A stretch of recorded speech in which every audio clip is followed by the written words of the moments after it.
Hi, my name is Nanette Hanks. I'm the Assistant Dean for Curriculum in the College of Liberal Arts, and I lead a global seminar in northern Spain on the Camino de Santiago.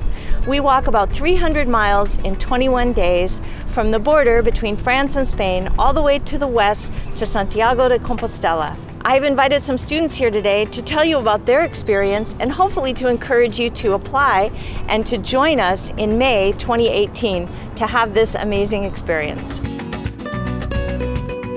As we prepare for the trip, we come down here and walk as a group. I want to make sure that students have the right boots, the right equipment, and it gives us an opportunity to figure out what we need to know and how we need to prepare. 300 miles is no joke, and I think every one of these students have stories about some of the difficulties they had as we made this journey, but I think they also have equal number of great experiences. One of the things that students are a little bit concerned about when we first talk about this trip is how will they know where to go?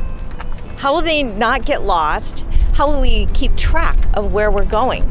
And one of those ways is with our Pilgrim's Passport. Every day we stop at what are called albergues, and they're like hostels or hotels. At every location we get a stamp from the hostels, or you can just walk into a bar and get a stamp. You have to show at the end that you've actually walked and that you didn't cheat and jump in a car. And most important is the last 100 kilometers. So part of what that Pilgrim's Passport does is it keeps track of where you've walked on the Camino. And at the end, you get this really beautiful certificate. Libby, do you have that certificate? This is the certificate that you get at the end. And what was that like, Libby, getting that? I mean, it's kind of surreal because, it's like this tangible document to record all of your hard work. Kind of a big congratulations. So was anybody worried about getting lost? What was it like always looking for the yellow arrows? Abby and I actually got lost our first day. And we just kind of kept wandering around until we found the yellow arrows again. So we made our way. Yeah, we made it. We're actually walking out in the countryside. We're walking through a country. We're walking through villages, through cities. And what was that like for you, walking through the different? It was really great. I think my favorite part of it was the ability to see parts of Spain that you wouldn't otherwise see. That was great. You got to see the behind-the-scenes view of how Spaniards live. The other thing is we walk every day, no matter what the weather is like. I remember walking down the Alto de Perdón, and the trail turned into a river. And that was pretty treacherous coming down that steep hill, but the rain added a different element to it, but definitely worth it. And I think you could all agree that we meet people from all over the world, right? There was a woman who was from Denmark, I want to say. Yeah, Denmark. And I met her just completely randomly on the Camino, and it turns out she had actually studied abroad at my high school. So we graduated from the same high school, and we were meeting on the Camino in Spain. We also got to try a lot of really good food, and I think everyone would agree that the best food that we had was pulpo, which is octopus, or would everyone agree? Yeah, I liked it. 100%. It was so good.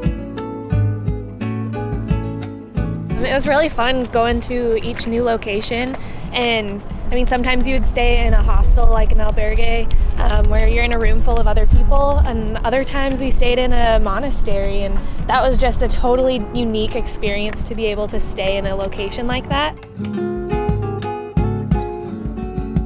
There's no right way to walk the Camino. Each Camino journey is separate and individual. What's the one thing that you think about most when you just think back on the Camino?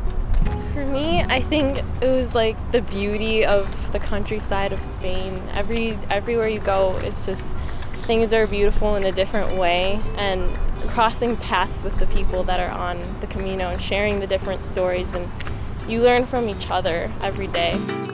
Building off of that, the relationships that we made with everyone, even just this group and other pilgrims along the way, it's just those connections are super meaningful.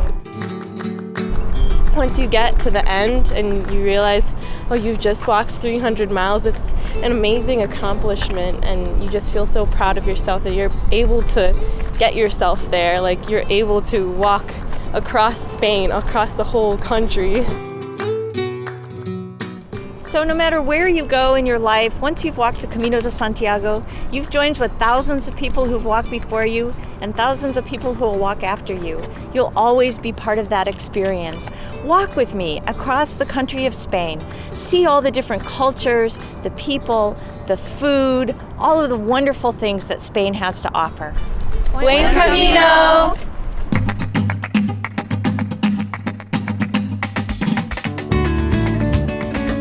All you have to do on a given day is get up and walk.